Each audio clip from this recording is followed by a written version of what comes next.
That's my new platform. My new, you know what I'm saying, just get out and say what I want to say. I don't give a fuck. That's why, like Facebook was. So I'm looking at it as a blessing, you know what I'm saying? We don't look at losses, we look at, You assess we gains. assess gains. We don't try to avoid losses or obtain wins. We assess gains, you know, because you're gonna win some, you're gonna lose some. You know, the more that you assess gains, though, the more you're going to technically win.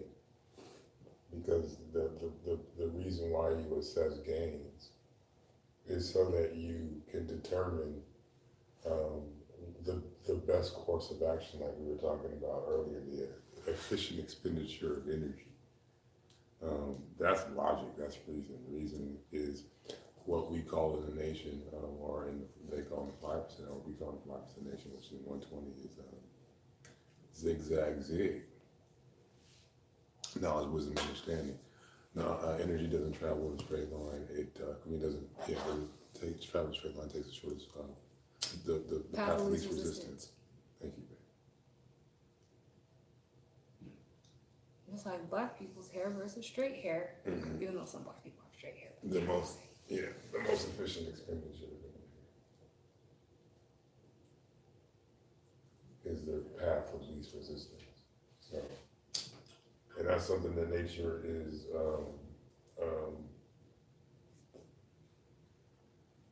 embedded in. That's why everything that happens in nature has a logical um, explanation because of the efficiency in its expenditure of energy to attain goals. Goals. Goals, not goals. What goals? GOALS. Goals. And to attain goals, its objectives.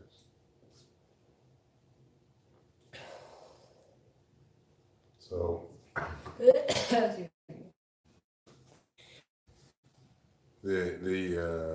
the efficient expenditure of energy, zigzag zig, knowledge, wisdom, and understanding.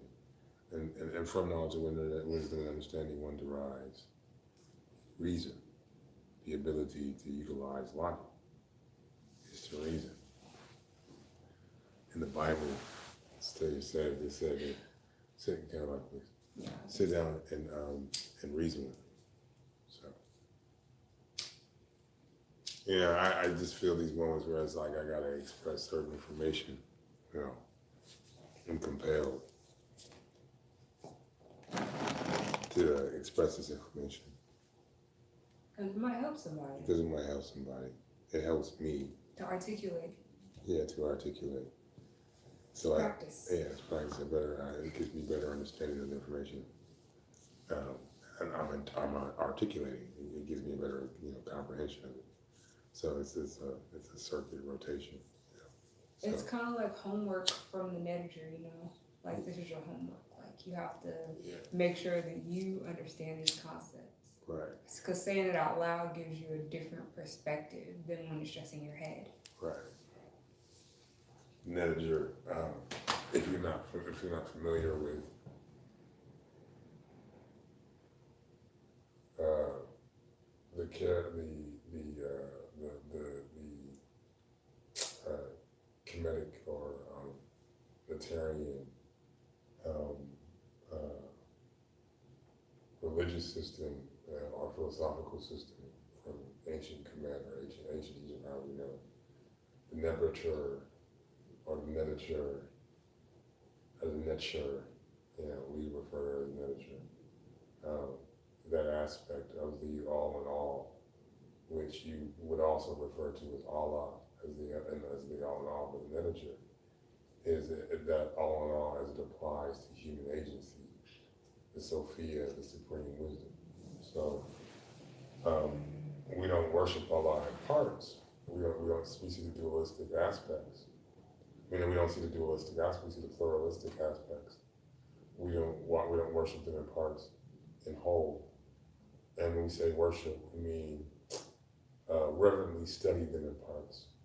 You know what I'm saying? We see them as a unified entity. And that entity, we're anthropomorphizing it based upon our relationship with it. And that's the nurture. So, you know, and that's the aspect of human agency. That's a little simplification of it, but for right now, we're going to deal with that simplification. That the nurture, because the nurture is exactly, it interacts with every aspect of the all in all, as far as the conscious aspect of the all in all. It's the governing agency of the entire cosmic agency. When we want to look, because man sees things in parts, and because we see things in these parts, we have to describe them in its conceptualization. The reality is that our reality is a singular reality in which we see in parts. And we see it in parts in order for us to navigate this reality. You know, effectively, we have to see it in these three-dimensional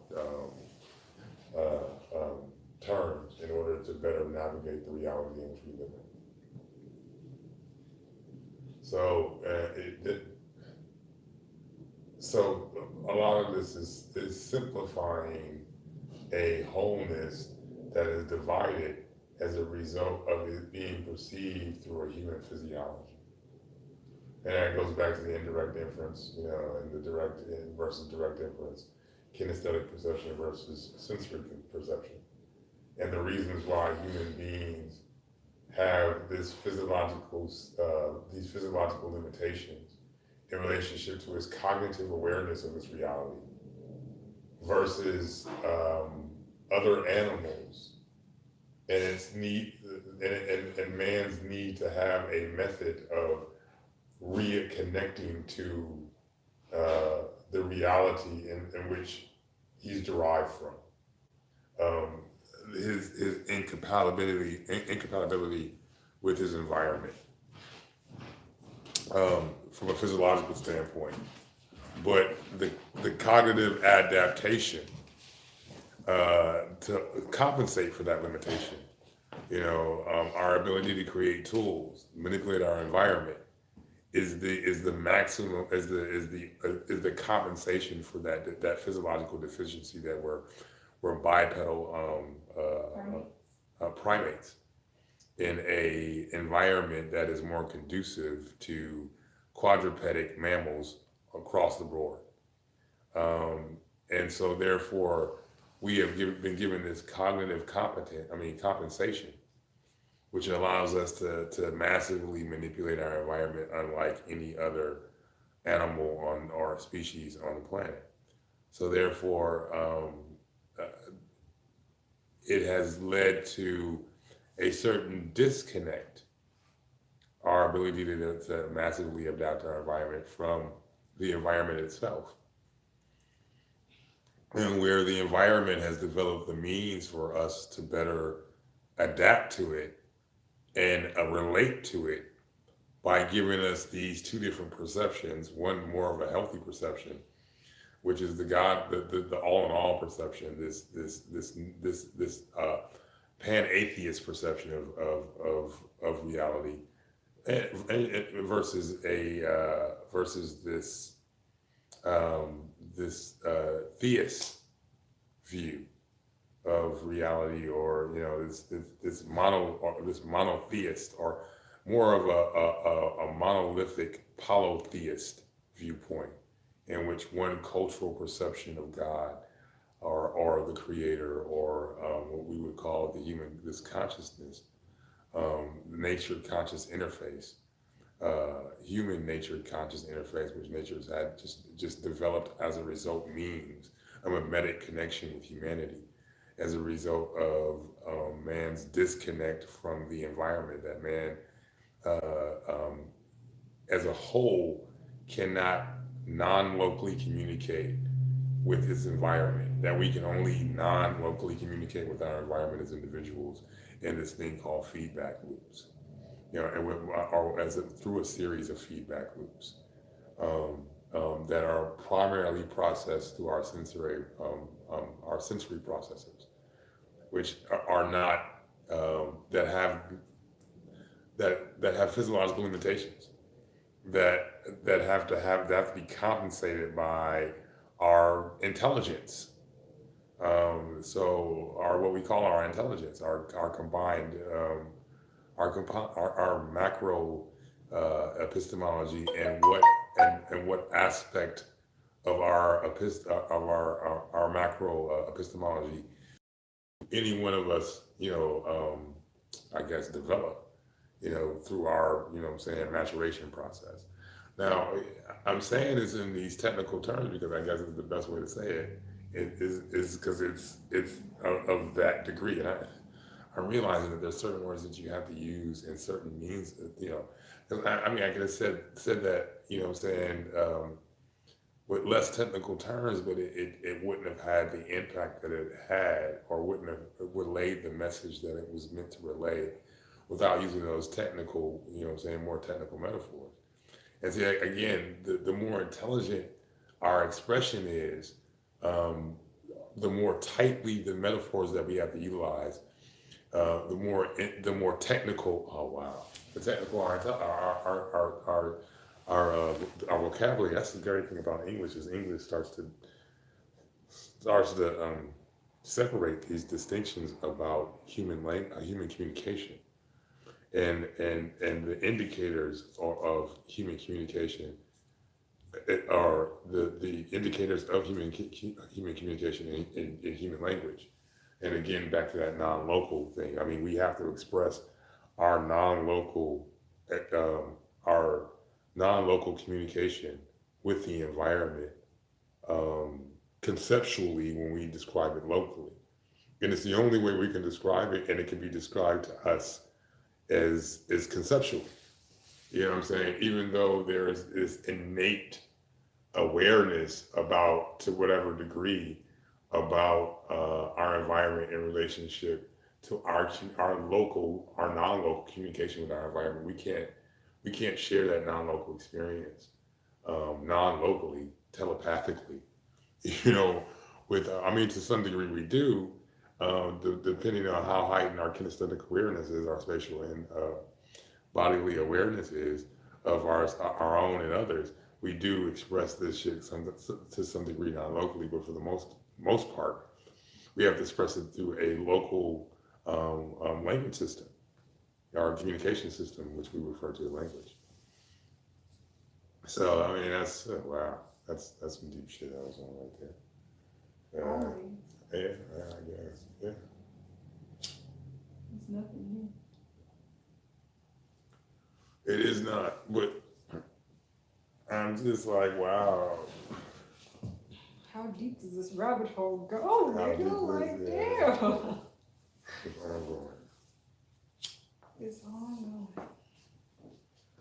Realizing that again, that you're in this quantum holographic projection, but then I mean that's the only reality that you know to that degree, or really can communicate. Again, that's that conceptualized reality that I mean, because then that goes back to the concept of the fitra.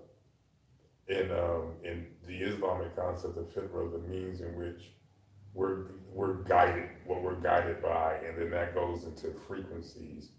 When I was talking about that two-dimensional, that event horizon that we're all fucking just, little black holes being projected, or WIMPs projecting tachyons, a series of tachyons moving through, what I'm saying, the dark matter body, and then and that's the Doppler effect. That we need all these other moving objects and so forth in order to see our place in space time. In or which is really just the effects of entropy upon this environment that we call, or being generated by this environment that we call space, and then therefore time is a part of its space, part of time. It's fabric, as Einstein explained. So, general relativity versus special relativity. So yeah, man, it's but spitting this shit, talking about this.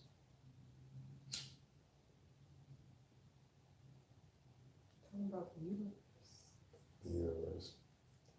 Because the omniverse, because there's no multiverse. Multiverse is an expression of one omniverse diverging itself into a universe. Endless possibilities being the omniverse.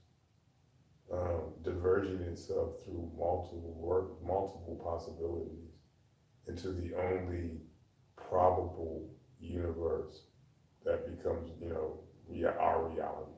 What is realistic? This realm of relativity, where things become relative consequences are paid, because there has to be some parameters set to things in order to give them meaning. You know what I'm saying? Your decisions don't really have meaning if they don't have consequences. You know what I'm saying? I mean, it's like, okay, you play a video game, you can walk away from it. The video game is, even though it's the consequences that's in the video game that starts to give you some impact. You know what I'm saying? Your character dies, but it still doesn't have the same level of impact as real life, because real life has serious consequences. And consequences is what makes things real. Parameters are what gives things consequence. Right.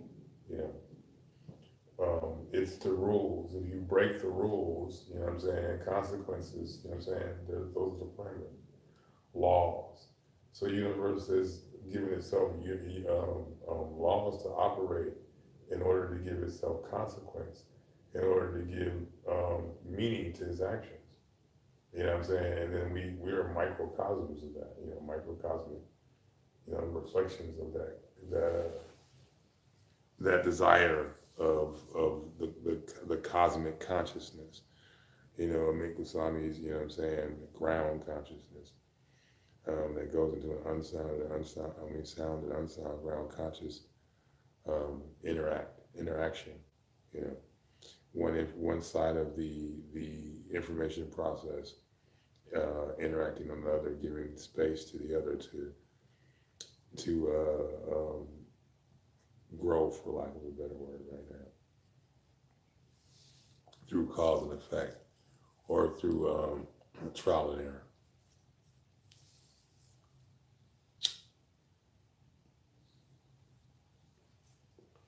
And that's what the multiverses are. Multiverses are trial and error. The room for trial and error. The endless possibilities being whittled down to, this logic. Logic is what determines, what is possible versus what is impossible. What is ground versus unsound ground consciousness. And logic is determined by what is the most efficient expenditure of energy. Logic can be defined by what is the most efficient expenditure of energy in relationship to bringing about an outcome. Because nothing's impossible. It's just mathematically improbable or probable. You know what I'm saying? That's the quintessential. There lies the rub. There lies the rub, bro.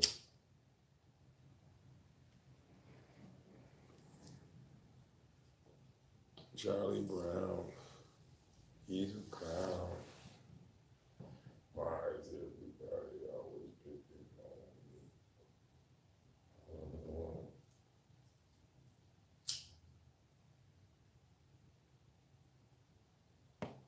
So I guess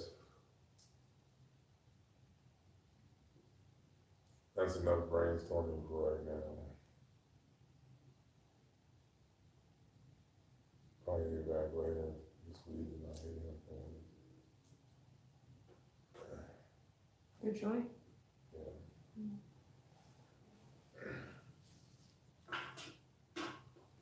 It's kind of dense. Yeah. I found that too. What are you cooking? I'm drawing some mango slices. I would go to Trader Joe's, but I decided to do it myself. See how it goes.